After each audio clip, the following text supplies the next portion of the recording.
ขันเมื่อยบ่ย่านแต่บ่มีงานทำชีวิตของสาวหมอลำเที่ยวไปกล่อมแฟนทั่วทินความจนมันบีบหากินเลี้ยงชีพชาวศิลปินบางมือจนน้ำตารินย้อนคำมินคนเขาเอาเย้ย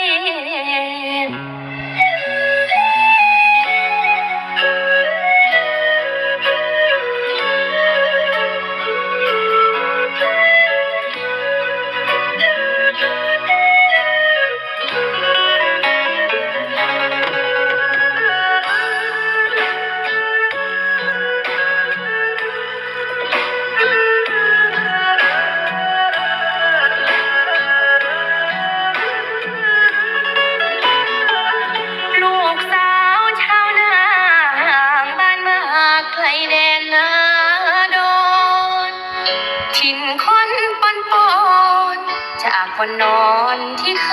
ยอาศัยความทุกข์ความยากมีความลำบากคนเคยเว้าใส่โลกคำเห็นด้วยแรงหัวใจมายืนจับไม้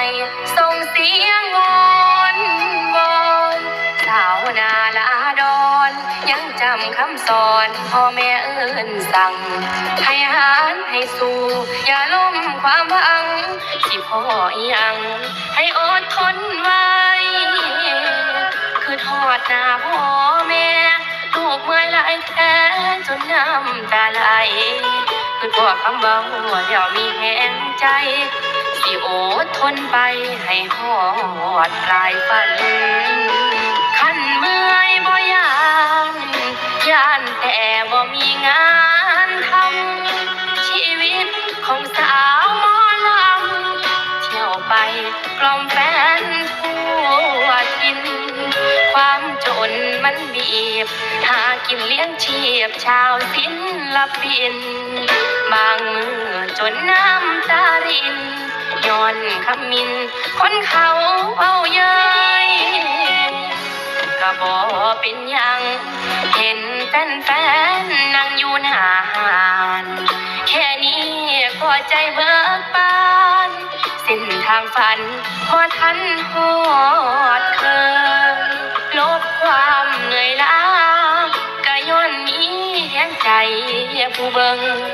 ลูกหลานมาขอสนเพิ่งบ่ทันหอดเคิงเด้อเส้นทางฝัน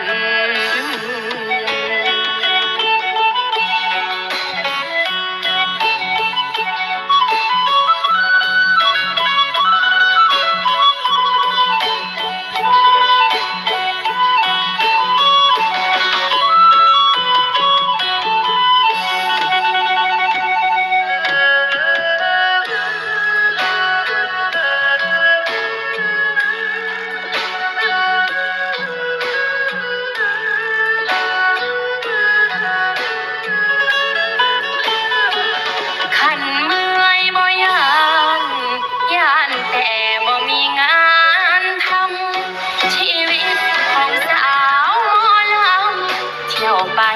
กล่อมแฟนทั่วทินความจนมันบีบหากินเลี้ยงชีพชาวศิลปินบางมือจนน้ำตารินย้อนคำมินคนเขาเอาเย้ยก็บ่เป็นยังเห็นแฟนนั่งอยู่หน้าห้านแค่นี้ก็ใจเบิกบานเส้นทางฝันพอทันหอดเคิงลบความเหนื่อยล้าก็ย้อนนี้แห่งใจผู้เบิ่งลูกหลานมาขอสนเพิ่งพอทันหอดเคิงเด้อ